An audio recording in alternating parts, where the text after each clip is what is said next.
Hey everyone, I'm Mike from theparkprodigy.com, and on today's video, we're going to break down the best times of year to visit Walt Disney World. And one of the main reasons why we wanted to put together this video is because we know that it's not one size fits all. We know that specific families might have a best time that works for their goals, budget, all the above, right? So we just wanted to break down, here are some of the most common questions we receive when trying to figure out the best times to visit Disney, and then hopefully help you all plan an amazing Disney vacation. So if you are in the process of planning a Disney vacation and you're trying to figure out the lowest crowds at Disney, the lowest hotel and ticket prices, all those best times to visit for the special events, you're going to want to stick around to the end of this video because we are going to try to break down all of that. I'm really excited for this video, so let's go get started.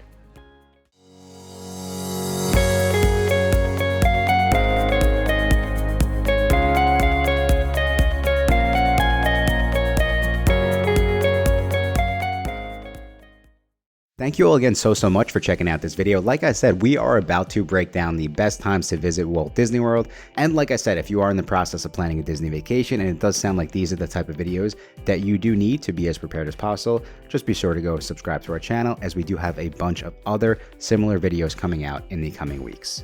But back over to the main topic, and that is Walt Disney World. Now, the reasons for visiting Walt Disney World are almost endless.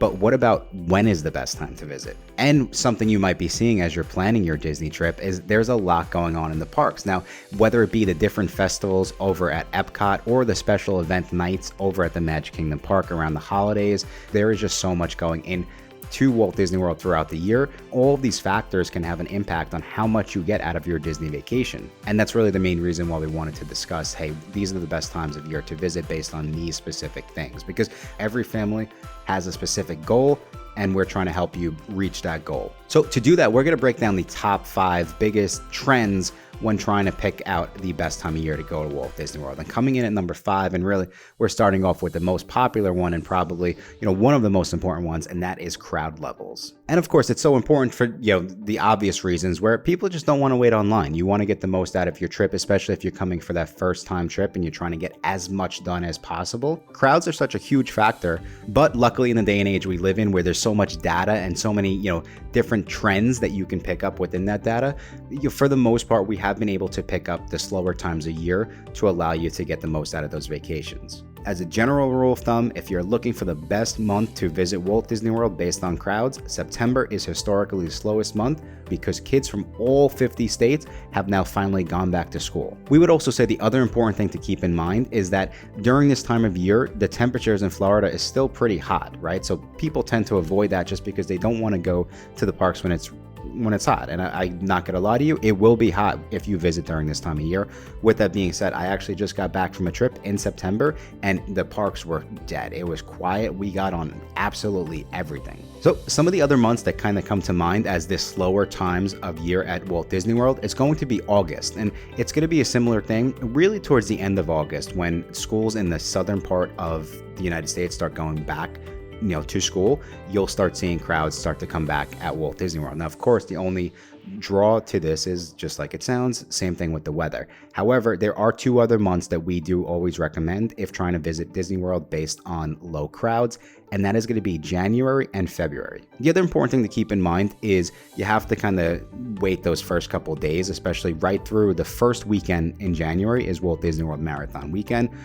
As long as you visit after that, and there's the 2 holiday weekends in January and February, just don't visit during those holiday weekends and you'll be okay. At the Park Prodigy, we actually have a crowd calendar to help you pick the slowest times of the year at Walt Disney World. You could definitely go check out that tool on our website. It's completely free, but you could see that we're helping you pick out those trends and helping you avoid those holiday weekends during these slower times of year. Okay, so moving on to the second most important question we get on the best time to visit Disney. When is the best time to visit Disney based on the cheapest ticket pricing and the cheapest hotel pricing? And for those of you who did not know, Disney now does something called date-based pricing, which means that the pricing for tickets fluctuates throughout the year. And this kind of does tie into the crowds because the lower pricing kind of coincides typically with the times of year with the lowest crowds. And as a general rule of thumb, we do see the lowest ticket prices in January, February, August, and September, coincidentally or non so coincidentally, right in line with the low crowds, right? Now, the week of September 19th, the ticket prices are the cheapest at $109 at the time of this recording. And that is going to be the cheapest pricing throughout the year, $109 per person per day. And hotel hotel pricing, we would just go and take a look at our crowd calendar because the pricing is going to coincide with the low crowds. You have a better chance of getting a better deal when the ticket prices are cheaper because it's the same concept. Disney is trying to get people to come and book during those slower times of year. So you will get a better hotel rate and better hotel pricing. Disney, though, the only thing that I will say is it's a little difficult to plan specifically for packages and hotels because a lot of times they'll release these deals like kind of last minute. Like they're not going to run a deal for next year, with 30% off hotels. On the flip side, one of the benefits I would say of teaming up with any Disney travel agent, it doesn't have to be the Park Prodigy. If you do book a package and Disney does come out and they release a better promotion, right, we can go and talk to Disney and try to get you those package pricing. And it is important to note that, of course, all of the promotions through Disney are limited. So there's no guarantee that that will happen if you do book it in advance. However, I just want to make sure that we do mention that because it's worth a shot. Okay, so we've kind of touched now on the very, very basics. We have the lowest crowds, we have the cheapest ticket and hotel prices, but what about special events, right? What if you're trying to get the most out of your Disney vacation based on really, really fun and cool stuff going on in the parks? And of course, as we know, special events are becoming such a huge part of Disney and definitely important to know when planning your vacation. There's nothing worse than going to the parks and then going home and realizing you missed the Epcot Food and Wine Festival at the parks. So very, very quickly, here's a list of all of the events going on throughout the year. Now in January, like we said, Walt Disney World does have the marathon weekend beginning the first weekend typically of January. Outside of that, towards the end of January, we do have the start of the Festival of the Arts. For February, we do have the Disney Princess Half Marathon. That's at the end of the month. And then we still have the Festival of the Arts going on at Epcot. In March, we have the start of the Flower and Garden Festival. And then in April, we have Run Disney's Springtime Surprise. We still have the Flower and Garden Festival going on. In May, we have the Flower and Festival going on. In June, we have the Flower and Festival going on. In July, we're transitioning. We have the end of Flower and Garden. And then we have the start of Food and Wine. Yes, Food and Wine Festival actually starts a lot earlier than years in the past. This past year started on July 15th.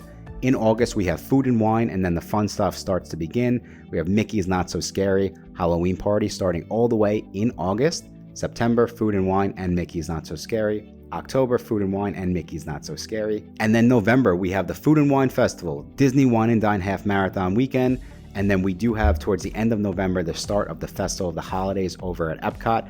And of course, Mickey's Very Merry Christmas Party, December, Festival of the Holidays. And of course, we still have some Mickey's Very Merry Christmas Party dates. Now, if I was to pick a specific time of year that has the absolute most going on, it would without a doubt be the end of October through early November. And if you time it right, we have some families that we help plan their vacations and they actually come, they check in on October 30th and they're checking out on November 10th. Now don't get me wrong, that's a long time to be in Disney. For some families they go for weeks at a time. Again, that goes back to the point, every family travels differently, every family has different goals, right, and expectations from their vacation. Where I'm going with this is they're coming in on October 30th. They're actually going to go to Mickey's Not So Scary Halloween Party on October 31st. They're going to enjoy the Food and Wine Festival, and then they're going to Mickey's Very Merry Christmas Party on November 8th. They're going to a Halloween party, and then their vacation actually lasts enough time until a Christmas party. And it's not that long. I think it's 10 days that they're visiting. But again, as you could see, in my opinion, from just getting the most in from an event standpoint, that would be it. And not to mention our friends over at Universal has Halloween Horror Nights. So you could get, there's so much going on during that time of year. And it's kind of crazy how you could celebrate Halloween and then just go straight to celebrating Christmas. But that's Disney for you. Taking it one step further though, another important question that a lot of families are trying to figure out is when is the best time to visit Walt Disney World based on the weather? And of course, when coming to Florida, it is so important to understand the weather because Florida is a completely different beast from most of the states that a lot of us live in. To start, it rains almost about every day in Florida, so you should always be prepared and plan ahead for that. And for the most part, it typically will just rain for, half hour. But of course, there are certain times of year when it might rain a little bit more. So, you want to keep that in mind when planning your Disney vacation. And on the flip side, one of the downfalls that we would say to planning, let's say during one of those times of year where it might be hurricane season like we just went through, right, is that this could impact your vacation. So yes, ticket prices are great in September. However, unfortunately, like we just saw, as of the time of this recording with Hurricane Ian, is that, we did have to move a lot of families' vacations and shuffle them around, which luckily we were able to do. But with that being said, that's just, it's not all pros, right? Yes, cheap ticket pricing and low crowds. However, so there are some cons, and of course that's why some families only go during specific times of year, let's say November or December, just because that's just what works best for them. Okay, so when does it rain the most in Walt Disney World? We would say June through September we'll see the most rain. Typically though, again in the summer it's mostly just like an hour per day, and then as we get into October, those are really the times of year when we could see just a little bit, couple hours at a time. Another important question is, when is it the hottest in Walt Disney World? And the heat is a huge factor when considering the best time to go, because it can be very, very unbearable down in Central Florida. But if you're a vet, you're kind of used to it by now. But typically June through August are the hottest months in Florida, as you can imagine, because it is the summer, with the average temperatures being in the 90s every single day, and there is intense humidity. And what we would say is just make sure that you stay hydrated. It doesn't matter what time of year you visit Walt Disney World, just make sure you stay hydrated. Okay, so when are the best times to visit based on weather? And our honest recommendation would be the absolute best months would be January and February. Once again, the other cool thing, as you can imagine, is you're kind of mixing January, February, the best weather, with some of the lower crowds in Disney. And then our backups would be really November through December. Now, one of the things about Walt Disney World when you look at November through February is it's completely all over the place. I mean, it could be 70, 75 and you're hanging out in beautiful weather, or also it could be sweatshirt weather, which I enjoy that. I don't mind wearing a sweatshirt or a light jacket when I'm down in Florida and still wearing shorts, right? Some families don't like that. So I would say, again, if you're looking for, you don't want over like the summertime hot, but you don't want to be wearing a sweatshirt, I would then check out October or March or April. Okay, and now another important question that's coming up, of course, with all of the new things coming to Walt Disney World is, when are the new attractions and experiences coming out at the parks? Walt Disney World is always putting out new attractions and upgrades to ensure that guests are getting the most out of their vacations, especially recently with the 50th anniversary celebration, where Epcot is basically getting a total renovation. Brand new attractions are being built essentially throughout this park and throughout a lot of the other parks. And it's important to just keep in mind when some of these rides will be opening, because there's nothing worse than planning your trip and then realizing, oh shoot, Tron's not even open yet, right? So that's why we wanted to just make sure that you mention it. And the other important thing to keep in mind, at the time of this recording, we still have a couple months left. Through March of 2023, Disney World will still be celebrating its 50th anniversary celebration. So keep that in mind. If that's something important to you, you do have to come and try to visit us pretty soon. And then some of the other new rides that are going on at the parks, of course, we have Remy's Ratatouille Adventure, Guardians of the Galaxy Cosmic Rewind, and then some of the new ones coming out are going to be Tron Light Cycle Power Run. We have Tiana's Bayou Adventure, which is the Splash Mountain re-theme, and then we have the Moana Journey of Water, which is coming in 2023, but we don't have exact dates just yet. But again, we just wanted to mention it because there's nothing worse than getting down to Disney and then not being able to go on the newest attraction. And last but not least, one of the ones that I know a lot of Disney fans are patiently waiting for to get some new information is when Disney will be bringing the amazing fireworks show Happily Ever After back to the parks. So again, that's another important thing to keep in mind. Okay, but as you can see, everyone, that is the list. There is a lot going on to try to pick the best time of year to visit Walt Disney World. I hope that we mentioned some things that maybe you weren't even thinking about as when you're planning your Disney vacation. Maybe you realized, hey, I want to make sure that I can visit during one of the best times of year based on weather. These are just all the questions that we do receive a lot at the Park Prodigy, so we wanted to make sure to create a video based on that. I do hope that you found this video helpful, and like I said, if you do need a little additional help, or if you are looking to try to pick the best time of year based on those crowds, be sure to go check out our website. We do have that Orlando crowd calendar, and we do have a bunch of other free vacation planning tools just to make sure you get the most out of your Disney vacation. Thank you all again so much for checking out this video. I think that's all the time we have for today. I really appreciate you watching. Until next time, I will talk to you soon.